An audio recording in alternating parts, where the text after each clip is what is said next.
Because you are an asset in your life. You're probably the most important asset in your life.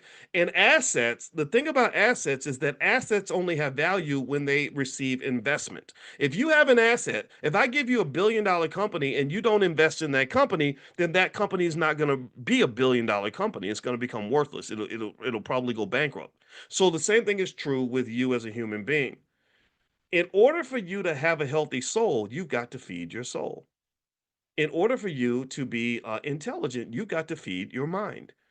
In order for you to be a good person, well, you've got to feed whatever is required for you to learn how to be a good person, how to be considerate, how to be empathetic, how to connect to other human beings, right? To have a good conversation, you have to pour into that, right? So you are your greatest investment, right? Investing in you is critically important. So what they find is that people who don't do that work, who are not encouraged to be thoughtful and decent and just worth something other than what you're wearing, they tend to go to the external stuff to compensate for these internal deficiencies that exist. And these internal deficiencies are quite broad, right? This happens all throughout the community. The trauma and everything else can lead us to have self-esteem problems. Maybe we don't feel like we're worthy. And I get that.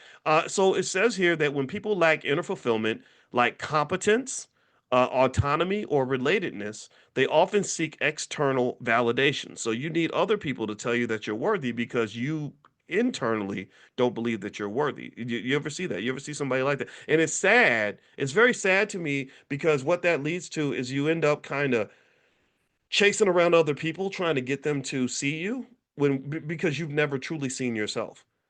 We do that with white people all the time. Black people, many black people I know don't feel like they've ever accomplished anything or are worth anything until they've been validated by white people. This is a very dangerous thing because what people will do is they will sell you your self-esteem.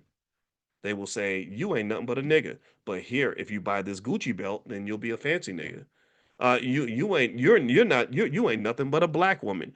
But if you got this Coach purse, then give me a couple thousand, and I'll make you into an important black woman, right? You're just a Negro in a black neighborhood. But if you give me $200,000 and come to my university, then I'm going to slap you with a label with a degree, and then you're going to be able to tell all your friends that you are important now. You started from the bottom, now you're here. Where is here? What does that mean? Right? No, you were worthy before you got all these labels, but that's kind of the trick. So basically, when people lack inner fulfillment, they often seek external validation.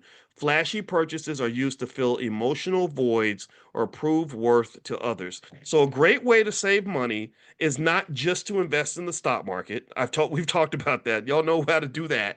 An even better way, a bigger, better investment that you could make that's more valuable than buying Nvidia stock is to invest in you and your self-esteem so that when somebody comes and tries to sell you your self-esteem, you can say, no, thank you. I already have that. I already have that.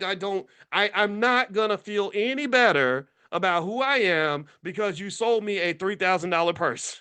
Right? No, I don't need to drive a Lincoln Navigator 2025 or whatever in order for me to feel like I'm a worthy human being. I can drive the Toyota Corolla and I'll be just fine. I know I'm somebody, whether you think I'm somebody or not. You're not going to sell me my self esteem. I'm going to put that self esteem money into my 401k so I can build some generational wealth up in this bitch. Do you understand what I'm saying?